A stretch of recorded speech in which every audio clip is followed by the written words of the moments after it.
And we're live. What's up, guys? This is your host, Blake Bernard, and this is your favorite show, Train to Win. I am joined today, I need caffeine, by my man, Sam Wybara. And this episode is brought to you by Covenant Coffee, okay? Covenant Coffee is AKA Hope in a Cup, okay? This is an awesome coffee brand with an awesome message. They create employment possibilities for underprivileged youth and people who may not have had those opportunities otherwise. So guys, if you're in town or otherwise, you can also get wholesale beans from FYI. Roll with Covenant Coffee. It's Hope in a Cup, and they're the sponsors of this show. Sam. How's it going? My man. How's it going? For those of you guys who don't know Coach Sam, he is my director of training, the first director of training at Grindhouse Strength and Conditioning, and he's my right-hand man. I've been wanting to get him on the pod for quite some time, and he actually made the cut onto the House Blend podcast. What? Dude, that was a long time ago, actually. Back when you were still green. In the strength and conditioning like a industry. year. So why don't you tell us a little bit about you, your athletic background, what led you to coaching in 30 seconds or less? Well, I grew up in rural Indiana for the first 12 years of my life. Was a swimmer, played a little bit of water polo there, and then moved to Colorado, kept swimming, swam for a guy named Chris Webb. My career was furthered very rapidly by him and ended up winning a couple state titles in Colorado. And then from there, had a weird kerfuffle with getting recruited. And my recruiting process was pretty odd and unique. And then I ended up swimming at CSUB and doing that for about 3 years. COVID happened. I coached swimming a little bit, and then now I'm here. Very good. Now, at what point did you decide you wanted to look like a fullback and not a swimmer? That's a great question. I think I always in my heart wanted to, but I think that the sport was really just not the outlook for that. You're just going to be small and you're going to be skinny, and that's kind of how it is. And every guy that you could pick a swimmer out because they look like a triangle, a reverse triangle, rather, because they had the wide shoulders and they're just skinny. And so, but I always wanted to play football, wanted to look like a football player, wanted to be bigger and stronger. And so as soon as I was done, I was like, yes. I always told my dad from a young age, I was like, I want to look like The Rock. And he was like, well, that all turns into fat when you get older. And I was like, no, it doesn't. I was like, I want to get jacked, dude. So whatever. But I always wanted to be bigger. And I think that when you swim for so long, you just get really small and you kind of get used to trying to be small. So that's what's beneficial to the sport. So when I got the chance, I just wanted to get yoked up. Very good. So now that we do these episodes live, there's no easy way for Josh to plug skinny pictures of Sam. And so, but trust me, guys, he was thin. You would not recognize the man. So tell me, was the eating the same? It was just the activity of swimming was just so it burned so much that when you stopped, you packed on. What happened? I think probably a little bit of combination of both things. When I was younger, when I first started swimming, I was always a bigger swimmer, a chunkier swimmer, I had a little bit more thickness to my waist, but I was really good. So people kind of left me alone and about it. And then when I started to get more elite, people were like, hey bro, you need to lose some weight. And I wasn't fat. Sure. I was small, but I was bigger than most swimmers. I'm a naturally thicker guy. But I went from not eating enough to not eating anything. Sure. And that was my freshman year of high school. In 8th grade, I had a really, really good year. And I actually got with swimming, it's a little different. You can do really well and go to certain college camps and stuff. Mm-hmm. And college coaches can kind of pick your brain. There's not as much recruiting violation type stuff. Yeah. And so I had a really good year long course, which is 50-meter pool. When I was in 8th grade, and then when I was a freshman, I aged up or whatever, and you start training with a lot older guys, and the older guys don't like freshmen, you know what I mean? Right. So they start bullying them, not bullying, but you get the hazing, that type of stuff. Did you get hazed? And all the time, yeah. What was the worst thing that ever happened? Oh my gosh, we're playing poker at one of the boys' houses, and so they're the losers, who of course are the freshmen, because we have no idea how to play poker. They're just we're playing poker, man. The loser does something, and we're like, okay, sick. So we're playing. I'm the first guy out, and I'm just sitting there for 3 hours. And I was like, hey man, can I call my mom to come pick me up? And they're like, nah, dude, you gotta wait. And so, and at the end of it, this is Colorado, so there's this big old lake. And they're like, all right, bro, we got the Speedo for you. You get in the Speedo, you run out and jump in the lake, and then you come back. Yeah, it was pretty cold. It was like middle of January, so it was pretty cold. But you know, yeah, that's just like classic stuff. I feel like every sport kind of does that. It wasn't anything egregious, but to go like into the like eating portion of things, like I just got a lot of flack for being bigger. Sure. Even though I just didn't have visible abs. You know, it didn't really affect my swimming by any means. In fact, like I always thought it was like an edge that I had. I was like, hey man, I'm just bigger. I'm a little bit stronger than these guys, whatever. But then like for my freshman, sophomore year, I probably weighed like 145 pounds. And that, for me, that's like incredibly light. It was tough. It was tough because I was like, I knew what I was doing. I knew not the violence of what I was doing to myself, but it was violent in nature in the sense that I was trying to not eat. A lot of kids that have ADHD, like they get prescribed Adderall, 100%. you know? So it's like, I was using it not because it helped me focus in class, but I was like, oh, this makes me not want to eat. Abs by so I was like, I got abs. So there are pictures of me my freshman year at the beginning. I was like kind of chunky. And then at the end, I was like ripped. I was shredded. And I think that it caused like not eating caused a lot of performance issues those 2 years. And I just kind of like toughed it out. But after my sophomore year, we won high school state. It was in May. On May 30th, we won high school state. And it was like a huge thing. We beat, I don't know if you know who Missy Franklin is. I know the name. So she's like an Olympic swimmer. She's like super, super big, or was in the swimming space. She went to Regis Jesuit High School. And so like they hadn't, their men's team hadn't lost state in like 21 years. Oh, geez. And so like we were set up to tie them going in points, and then diving was going to be like the deciding score. Sure. And so it ended up being, we beat them by I think like 5 or 7. It was insane. Like people, I've never heard a building that loud for swimming ever. It was like packed to the gills. We did it at the Air Force Academy, and like the whole state sends their state teams there, and it's just a really fun environment. Mm-hmm. And after that, it was insane. I don't know how like I was functioning because I hadn't eaten for 2 days. And so like I just, that's what I believed. I believed that if I look the best, I'll perform the best. And so I performed okay. Like I did okay, but nobody knew that I hadn't eaten for 2 days. Goodness. And at the end of it, I fainted in the bathroom at my own house. And then I started like having to go to like therapy and stuff like that.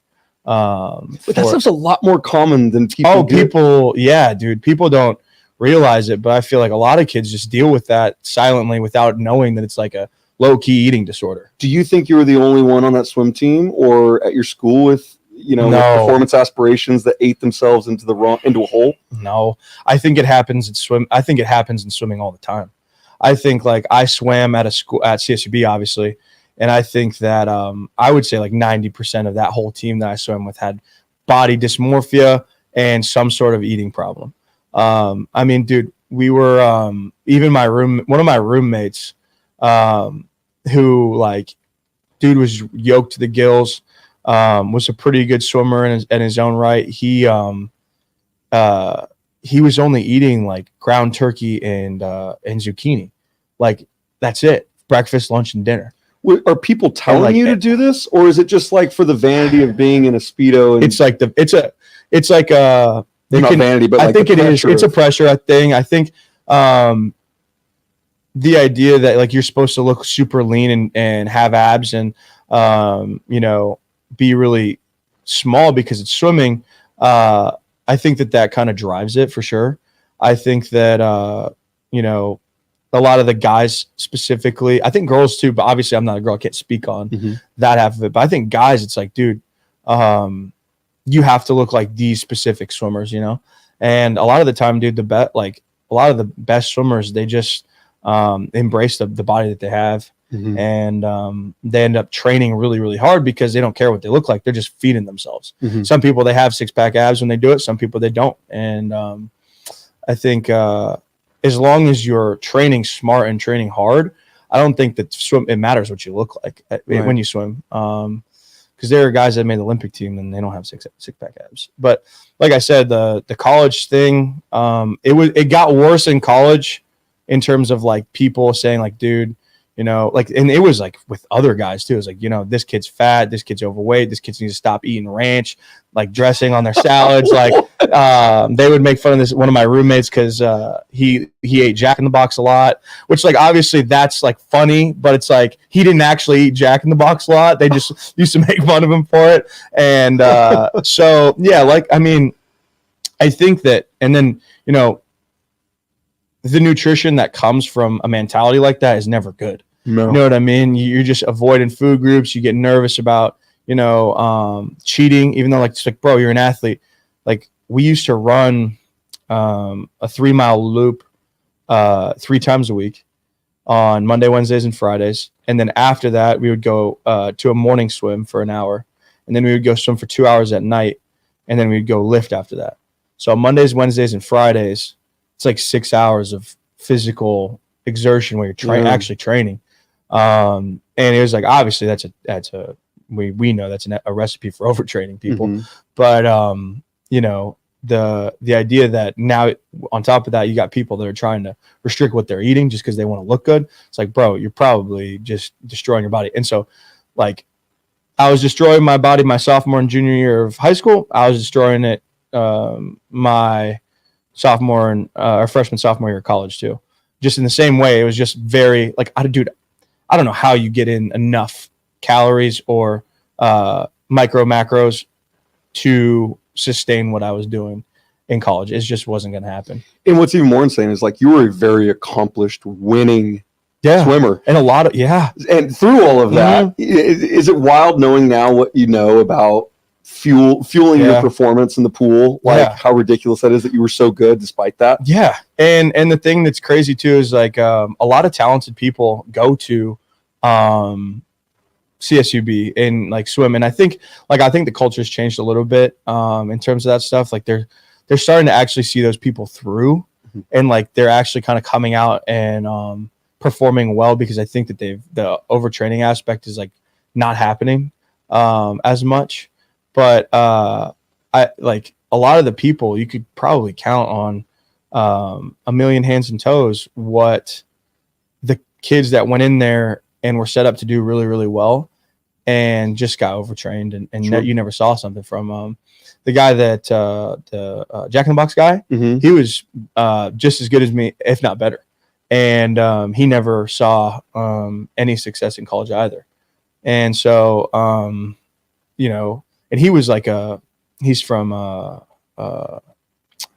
Singapore, or where's he from? He's from one of those Middle Eastern countries. Okay. And so he would laugh at that if he heard it too. So somewhere off in that direction. And so, so he was better, basically, if not as good as me, better. Wow. And he and I would talk constantly because we were in the same training group and just constantly wondering like how is this going to get any better? And it didn't, obviously, but you know, you tough it out, and I think you learn stuff from it for sure, because it's like, dude, I mean, you can't really control it. You're in the hands of the coaches that you have. Sure. And that's unfortunate, but that's like, true of all sports, though, right? Yeah. I think that's like the main thing that I learned through all the experience is like, you know, you hope for the best and you do what you're supposed to do. And if it doesn't work out, it doesn't work out, but you just got to learn from, you know, what you can. And like I said, he and I had a lot of tough days where it was like, dude, we're swimming 5 hours a day, we're running for an hour, and then we're going to lift weights. It's like, dude, I don't know how I'm going to do this for 4 years. And I didn't end up doing it for 4 years, obviously, but it was tough. So now it goes without saying, you were so good. Mm-hmm. You had a lot of opportunities open to you college-wise. So tell us what happened with, you know, your first commitment. I think that's a wild story and honestly like a pretty harrowing moment in your life. Mm-hmm. Yeah, I think coming out of high school, I would have had a better opportunity had I had a really good freshman, sophomore year, but I had a really, really good junior and senior year.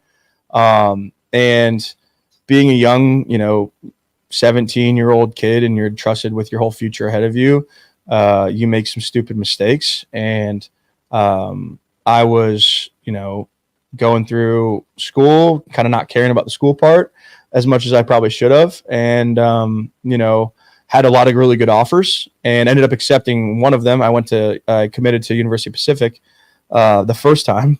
And so when I committed there, I applied and they were like, hey, you're going to get your upon admission, you're going to get in, but you're not going to qualify for any of the aid that we promised you. Sure. So like it's a private school. So they were like, you can get your athletic stuff, but you're not going to get your academic stuff. So, and at that point I had a school in Ohio called Xavier and another school in Ohio, University of Cincinnati, that were like really heavily looking at me. And when I had let them know, hey, I'm going to commit to Pacific, they're like, okay, we're going to go other places. Then we're going to go like, we have other guys, other spots, other people that we're going to give money to. So I was like, okay. I didn't have a school for a while. Didn't even know if I was going to end up swimming in college. Then at the last second, a buddy of mine, one of my best friends, he ended up committing to University of Missouri, but Iowa was looking really heavy at him. And Iowa, because they didn't get him, offered me instead. And so I accepted that, went to junior nationals there that was at their pool, and was super excited to go there. And then they cut their swim program. And then after that, I was like, okay, I'm not defeated. Like, I'm going to stick with this. Like, I think I'm meant to swim in college. So I committed to Eastern Michigan, which that was the school I was the most excited about because they offered me the most money. And the coach there, his name's Pete. And Pete had won their conference, which is the MAC, 34 times. Good. So he's like a legend in Michigan for swimming. He's like a savage. He's been there for decades. And I was like, I think that this was the best situation because they had the best coach that I was going to go swim for. And they ended up, I was like May 29th of 2018. This is after I had taken basically a year off of school. I had been doing community college, but I took a gap year after Iowa left. Okay. So this is like 2018. I had been working as a bus boy and the famous toast picture came out of that. So sidebar, I was dressing up as a toast costume. So caddy corner from my high school. I had already graduated high school at this point. I graduated in 2017. In December of 2017, going into 2018, I got a job at this place called the Famous Toastery. And it was caddy corner from my high school. My high school's here. The restaurant's like right here. So you turn out of my high school and you go down this road. I'm just standing there as a toast, dressed up as a toast in toast costume. And I'm getting honked at. Kids are giving me the bird. They're like, oh, you're a burnout, whatever. So, and I'm just waiting. And I'm like, that's fine. I'm just working this job till I leave for college at the end of June, whatever. May 29th, Eastern Michigan cut their program. And I was like, what are the odds of that? Dude, I don't know. And I was like, that was the one I was the most upset about. I was like, this has happened twice.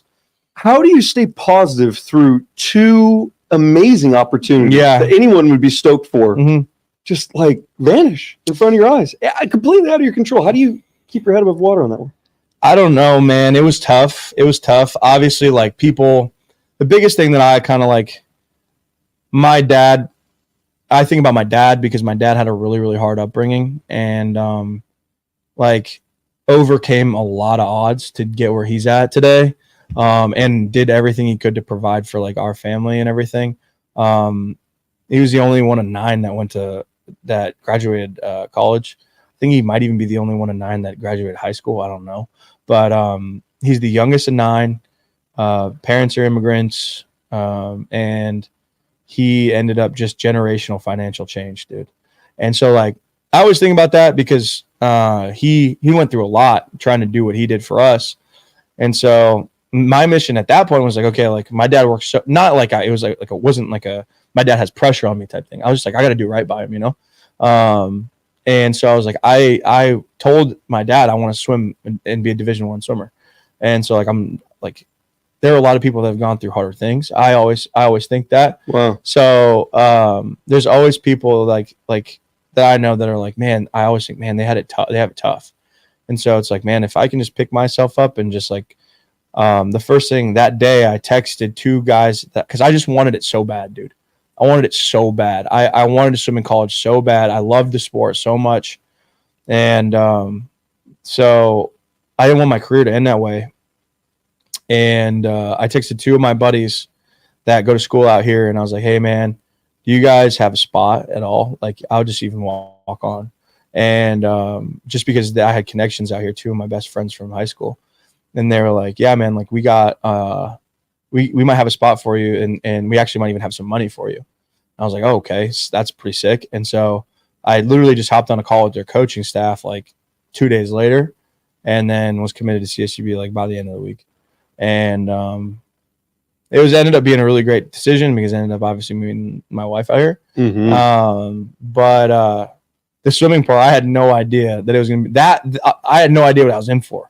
Because it was hard. It was hard. They told you the beach. Yeah, was like dude, that story is crazy. So yeah, they literally like on the phone. They're like, yeah, the guys go to the beach all the time, which could not have been further from the truth. They were like, the guys are all surfers, man. We just go to the beach. We do a lot of like cool beach workouts. Like it's super sick. Everybody's like super stoked. And I'm like, this is California, bro. I'm going to Bakersfield. We're gonna just trip up to the beach. They're like, it's 25 minutes away. Could not have been further from the truth. And Autumn, my wife, she always grills me because she's like, you didn't have a map, couldn't Google, nothing. That's a fair assessment. And the thing is, I was like, just try. I was like, I could, even if it wasn't 30 minutes from the beach, I still would have been like, all right, going to Bakersfield. You know what I mean? It was just, it was the opportunity that I had, right? You know, and so, you know, I think that I thought about like, screw it, I'm just gonna go to college regularly and just join a frat or join the military or like do whatever because I was mad. But I was like, you know what? Right. I started this thing, you know, and I've been doing this for so long. I think I owe it to myself to see if it's like gonna, you know, if I can do it.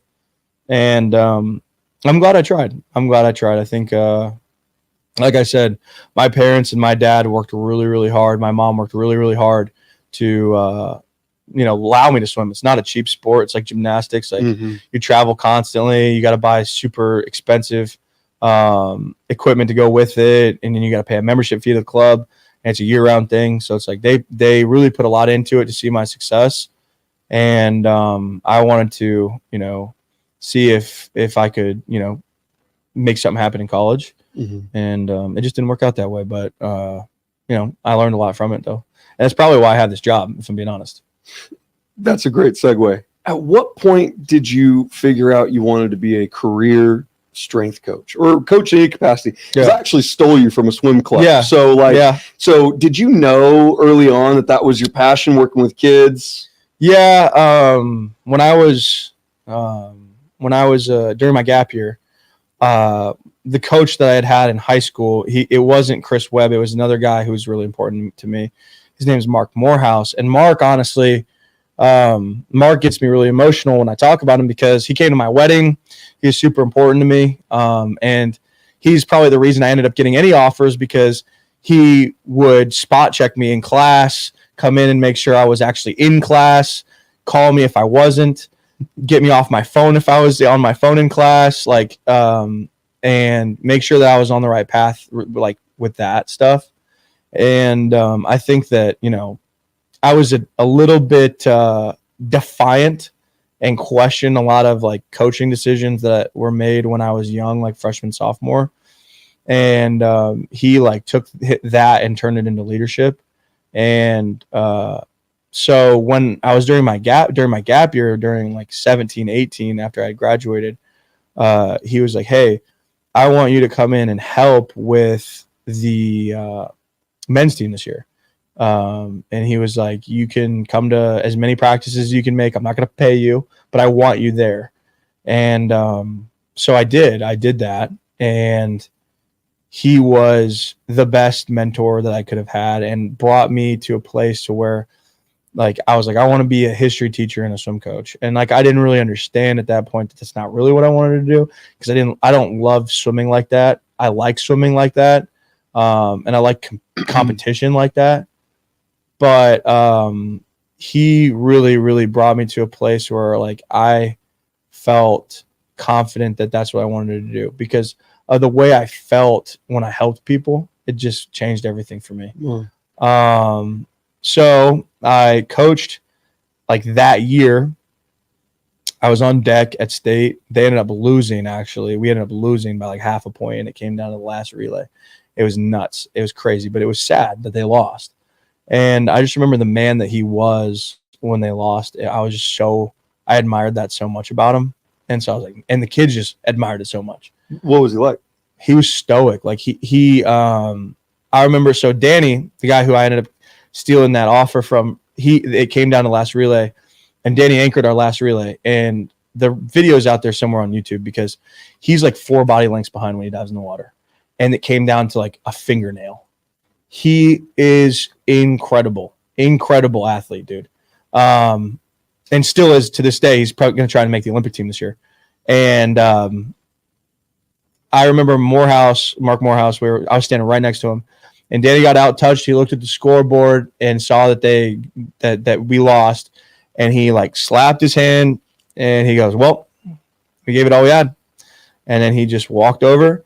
You get in a line, you shake the Regis guys' hands, and they're like extremely celebratory. Some of our guys are pissed off, not happy that we lost. And he pulled everybody together, and he goes, "Boys, we controlled everything we could. There's nothing more you could have done." And I just want to know, I'm incredibly proud of you guys because all year you guys dealt with, this is the 4th year we're trying to win this thing, and you handled it with grace. And I want you to walk out of here with grace. And I just watched him do that, and I was like, gosh. Like, I want to be like that. And so, anyways, after my career at CSUB ended, I was like, okay, now what do I do? And I didn't really have any options. It was COVID. So I was like, my buddy of mine who I'd swim with in high school, he was like, do you want to come coach for us? And I was like, sure. And I thought it was like a part-timey type deal. I treated it like that at first. And I was like, yeah, he just wants me to come help out, whatever. And it quickly turned into like I was like a full-time guy. We were kind of building the program together and doing a really good job and coaching kids the right way. And but like I said, like swimming was never my thing. It was never the thing for me. For some people, it really is. And I think that those people are like, dude, I don't know how they do it because they're constantly out of town. 3 to 4 weekends out of the month. They're traveling. California's a big state, man. And in swimming, everybody freaking swims. So it's not like driving across Colorado where it takes you an hour or 2 to get where you need to go, where all the swim meets happen in Denver or whatever. It's like you're driving 4 to 5 hours all the time. And it gets really taxing on you, bro, because you dedicate your whole life to this sport, and then you coach it, and there's it's really hard to find a reward when you get back home and your fiance hasn't seen you in freaking, all week because you coach when she works and that sort of thing.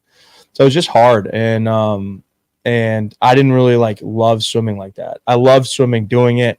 I love swimming as the outlet to coach people and help them, change their lives type thing. But my passion was more for helping the kids that couldn't figure it out. Mm-hmm. And the solution for that for me was like the weight room. And my love for the weight room started early when I was in Colorado with FAST. Chris Webb, he was our coach, our swim coach, but he was very progressive in the strength. The idea that strength should play a role in swimming as a sport. And he actually owns a company now that does that. But I was obsessed with it because I knew it made me way better in the pool. I was like so obsessed. All I wanted to know was like why we were doing certain things, and just master certain movement patterns. I was like addicted to squatting. We only goblet squatted, but I was addicted to it. He ended up having to buy like 100-pound dumbbells and 50-pound. Like we would smoke these double goblets, like kettlebell goblet squats, double dumbbell goblet squats. We had them to where we had 2 dumbbells, one on each side on the back of our head, on the back of our shoulder blades. And so he ended up just having to buy more dumbbells and buy more TRX straps. And so you were an expensive athlete. Yeah. And it was like the guys, it's surprising to me that more guys from that like specific time in our club don't do this because we were so obsessed with it. because it was so unique that we were looking, and by my senior year, like we were really, really strong and we felt it.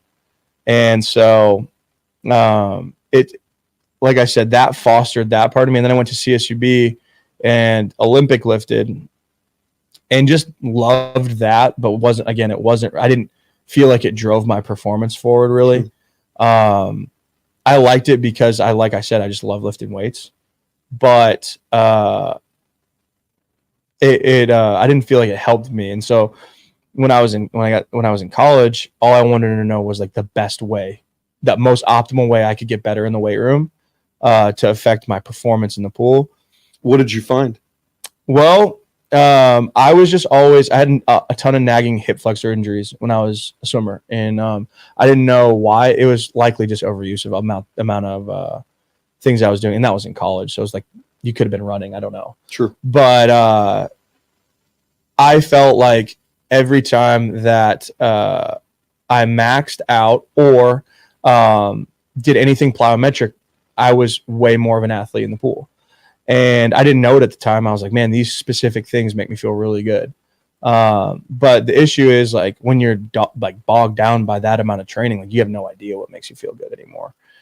And so I grew a passion for helping people train well, because I feel like within swimming, few people train smart, and they don't know how to implement dry land. They don't know,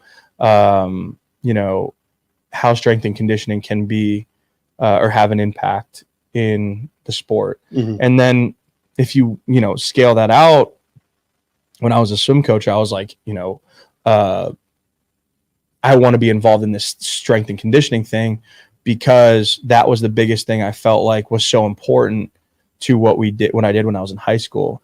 And the biggest thing that I couldn't figure out is why my college career failed. And now, not have failed, but why I struggled so much. And I know I was overtrained. I probably wasn't doing the exact right things in the weight room. I'm not faulting anybody for that, but hindsight's 2020. Like you learn, and I dove right into Westside because I was like, seems like the most simple, longest lasting stuff I can find that will teach me about what I need to know. Longest lasting in terms of it stood the test of time. Yes. And like the biggest thing, I couldn't find people that really argued it very much. Like people are against it, but nobody says it doesn't work.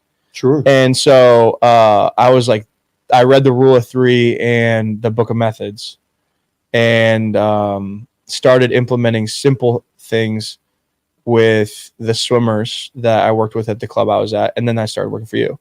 And you just like scratched the itch of where I was like, the education portion of like, hey, people make these mistakes doing these things, like, and you need to do the whole deep dive. Like, don't just scratch the surface on these things. Dive deeper and learn everything about it before you actually implement it. And so I worked for you and did the swim coaching thing for a while. And that was like, how that went. That was just really brutal. I was just exhausted. And so I just left the swim coaching thing. And it's a God thing that a lot of the kids that I ended up working with swimming that I loved ended up coming and working with us too. Mm-hmm. Because like I said, I'm a people guy. You know that about me. I'm a people guy. And so when I left those kids, I was very sad. And that was probably one of the hardest things I've ever done, is leave that job. Because I had invested so much into it. And it was at a time in the world where nobody had anything. Like I was a coach when people weren't even allowed to do that. COVID. COVID. Yeah. And so those kids and I had a really special relationship, because it was like we were their everything when they had not much. Mm-hmm. And and we did a lot of really cool things during that time. So like I said, it was just that was probably the hardest thing I've ever done, and it was really sad. And then it was just like you say, it's a God thing that they came back, and I ended up still being able to be a part of all the cool things that they accomplished. Because like Riley and Brinkley, all I told them, like I was like, I'll be at your signing day whether I get to coach with you or not. And then I ended up doing that and actually being able to do it. And yeah, it just gets me emotional. Talk about because they are so important to me, you know? Well, it's like my grandmammy always said, you know, if women weep Yeah. when you leave, you know, it means you're doing a pretty good thing. Full disclosure, like his girls' at his club, like it is a well-known thing. All the females cried because they were losing a coach that genuinely cared about them, someone they had a special relationship with. It's really obvious that, like, well, at least to me, correct me if I'm wrong, sounds like swim was just a vessel for how you were going to impact others, how you're going to work with kids, how you're going to scratch that coaching itch. Yeah. Now, fast forward 3 years later, being 3 years removed rather from swim, do you think that strength conditioning is that thing? It's your calling? Yeah, I do. I think that, like you said, swim was a vessel. I was never obsessed with swimming. I just really valued helping people and helping kids specifically accomplish the things that they really, really care about. And that would have made you an awesome history teacher too. Yeah, it would have. You would have done that. It would have, exactly. And so I think that is like the core value behind it is like helping people authentically accomplish what they really, really want to. But the vessel that I use now is strength and conditioning. And I do think that that's like a forever thing. Because I just think it's the edge that really, truly gets people over the hump. I love it. I think that is the most effective way to help people and the most botched too. Sure. And so if you can do it really well and do it very passionately and always seek to, you know, get better yourself, I think that you can accomplish that of trying to help anybody authentically accomplish the goal that they want to. So yeah, man, I think that is the path that drove me to this.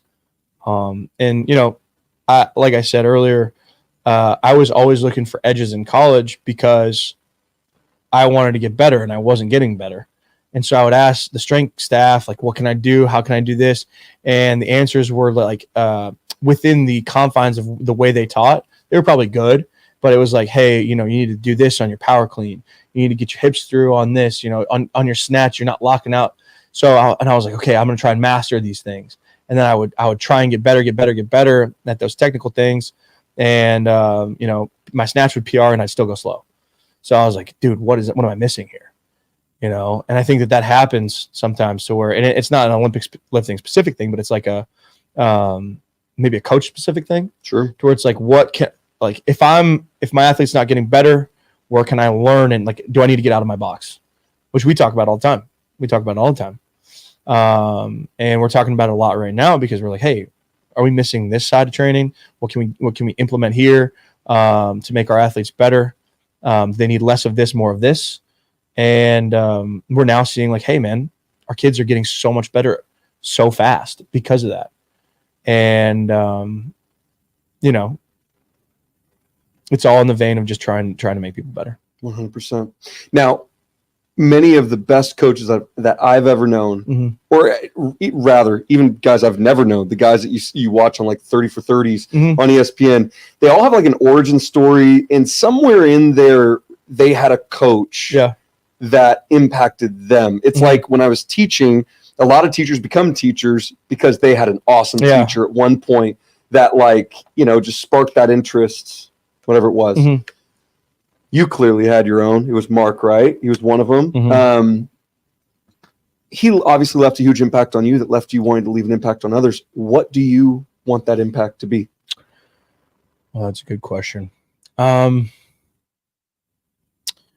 I think the biggest thing that I would like for my athletes to leave me with is the confidence that they can achieve anything they want to, just simply by knowing that, hey, not only should I believe in myself, because you should, regardless of who you are, but there's also some guy out there that will always, no matter what you do, believe in me.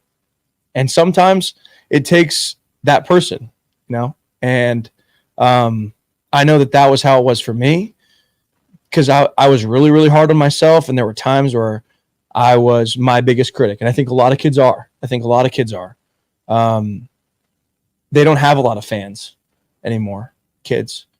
And the best thing that you can teach someone is, one, to believe in themselves, and two, that there will always, always, always, always be someone that believes in me. And it might not be my best friend. It might not be a friend of mine. It might not be my parents, but there's someone, and it's a coach, and it's Coach Sam.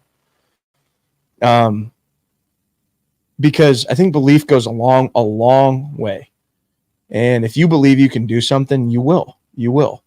And if a coach believes in you, you will. And I think that that's the biggest thing. Now, a lot of things have to come with that. It's not just like, hey, I believe in you, buddy. We're going to do whatever you set your mind to. It's like, hey, you have to teach as well. And you have to teach hard work and dedication and consistency. But the idea that it's a start. If I know that I'm going to show up to the gym every Monday, Wednesday, or Monday, Tuesday, Thursday, and I know that there's a guy in there that whatever I do, he's going to try and make me better because he believes in me, I think that is very powerful. And I think that is why I love what I do. Because, like I said, man, kids are bogged down by, teachers that are hard on them. And not that the teachers are sometimes the people that I am too, but teachers that are hard on them, parents that are hard on them, coaches that maybe don't see the potential in them, and friends that maybe don't support them fully. Whatever. The internet is crazy right now, man. The internet is so critical of people trying to get better. And to know that, hey, there's this dude that coaches me really hard, teaches me a lot of lessons, and he will never, ever, ever, ever stop believing in me. I think that's why we do it, man. 100%. The internet's a wild place because I think that people, I've heard it said that, people will crap on you for chasing your dreams because it reminds them of the dreams that they never hit.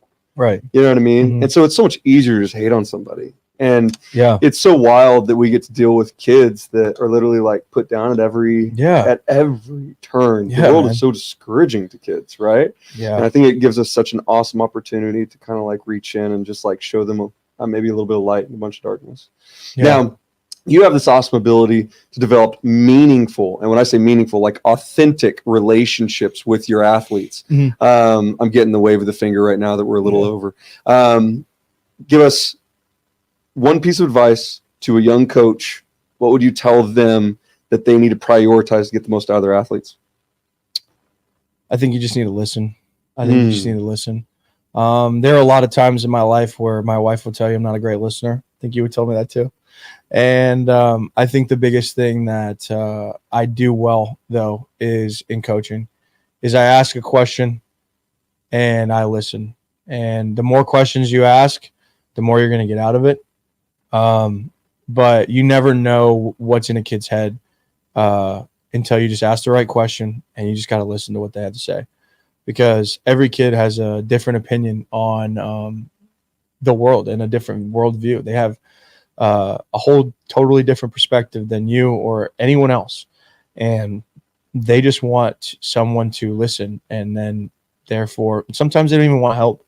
Sometimes they just want somebody to listen to. Like a soundboard. Yep. And I think that if you can listen and provide guidance that is truly helpful to, the goal at hand, not just what they want to hear, I think that you can have a really valuable relationship there, because the kid just wants somebody to listen to them, and then they do want help. Everybody wants help, but they want help. They don't want fake advice. They don't want go. Make sure you open the door for the girl on the other side of the. It's like, no, man. Like, they want authentic, real conversation where it's like, man, this girl, I like this girl, but she doesn't like me back. Or my dad's really hard on me, and I don't really know what to do about it. Or like, I feel like I'm letting myself and other people down. Like, those types of conversations, man, they'll just drop them on you, and you can ask them, it's a simple, how was your day, for the 30th time? And they just open up like that. You never know when it comes, but you just got to be consistent with it. 100%. I love it, man. Well, Sam, we got to wrap this thing up. Josh has things to do, man. I like getting to our next show. Hey, I appreciate you coming on. Tell our audience where they can find you. I'm Sammy Sammy_Y22 on Instagram. So that's the biggest thing that I post on. You can see some of my posts on there, and I post a little bit on the Grindhouse account as well. So if you guys follow Grindhouse, if you don't, do so. And that's pretty much the plugs that I have. So very good, man. Guys, as always, you can find me at Blake Bernard Coaching on Instagram. And until next time, this has been the Train to Win podcast. See you next week.